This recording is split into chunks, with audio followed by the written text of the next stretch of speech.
America's National Security Agency has the power to identify people by the sound of their voice. They are thought to be using technology much more advanced than that of Apple or Amazon. That's according to a report based on documents leaked by the agency's former contractor, Edward Snowden. Jacqueline Vuga picks up the story.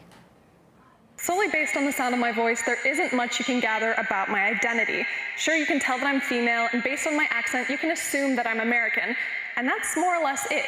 The NSA, however, could do a lot more, easily using my voice to identify who I am, what language I'm speaking, my gender, and my dialect. According to classified documents from the Snowden archive, the NSA has been developing technology to identify a speaker using just their voice for years. When SIGINT transcribers work the same target set for a long time, they sometimes can identify a certain individual in recorded conversations just by the sound of his voice and by his unique way of speaking. This process was traditionally known as voice identification. Now, rapidly improving technology is available that can do the same job mathematically. The technology works by analyzing your voice's unique features to create an individual voice print. And once the NSA has that, a single speaker can be almost instantaneously pinpointed, even among massive databases. Now, in 2016 alone, the NSA hoarded more than 151 million records of Americans' phone calls. And that was after their bulk collection abilities were limited by Congress. So there's no telling how many voice prints they could have at their disposal. And theoretically, a person could be instantly located and tracked down as long as a microphone is somewhere nearby. And as Edward Snowden pointed out, there's almost no escaping mics these days.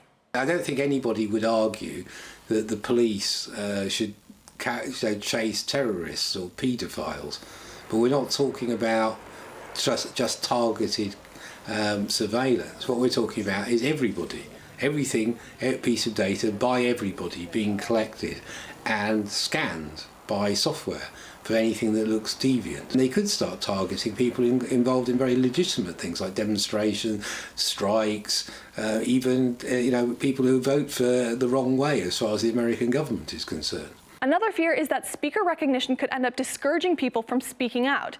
It has the potential to unmask anonymous sources or track journalists or whistleblowers. And according to The Intercept, this technology isn't only in American hands either. It looks like Interpol, the European Union, and China have their own version as well, among others. So you can run, but you definitely cannot hide.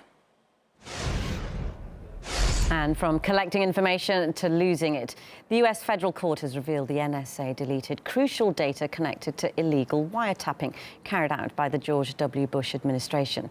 The agency responded, saying the data was removed to simply free up space on its hard drives.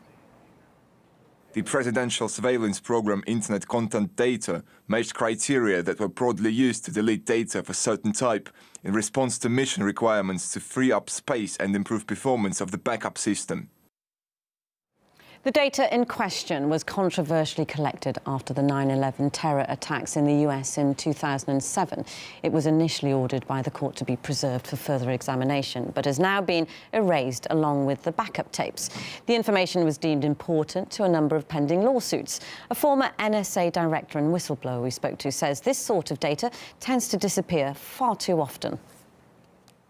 It's a way of covering your backside, so that when the investigations start and they just can't let that data be exposed. That's all. It's just more evidence of their criminal activity. The Department of Defense Inspector General did the same thing with material against whistleblowers. Even when the whistleblowers were in a court under criminal accusation and criminal trial, they destroyed evidence. And it was only because it was exculpatory and they didn't want that out. So, no, this is all deliberate. Even when they lie in front of Congress, or to the people of the United States, or even to the president or any of the cabinet heads, it doesn't seem to matter. And there's no accountability here. The intelligence community has so much power. I mean, even Senator Schumer told President Trump that he shouldn't be attacking the intelligence community because they've got 6 ways to Sunday to get back at you.